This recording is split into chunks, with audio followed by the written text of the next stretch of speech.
Times today news కి స్వాగతం।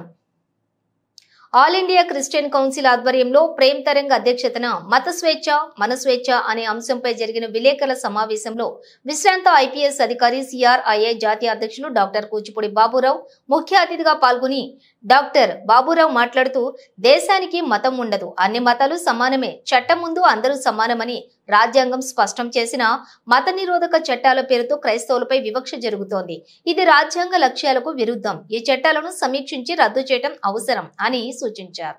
అదేవిధంగా 1950 రాష్ట్రపతి ఉత్తర్వు దళితుల మత స్వేచ్ఛను నెరవేర్చకుండా వారిని హిందూ మతంలో బంధించేందుకు ఉపయోగించిన మార్గంగా అభివర్ణించారు। 74 ఏళ్ల గణతంత్ర దేశంలో కూడా దళితులు తమ స్వేచ్ఛను పొందలేకపోతున్నారని, మత సంఖ్యలు వారిని నిర్బంధిస్తున్నాయని విమర్శించారు। ఈ సమావేశంలో ప్రముఖ సామాజిక రాజకీయ విశ్లేషకులు డాక్టర్ పులిగుజ్జు సురేష్ పాల్గొని తమ అభిప్రాయాలను వ్యక్తం చేశారు।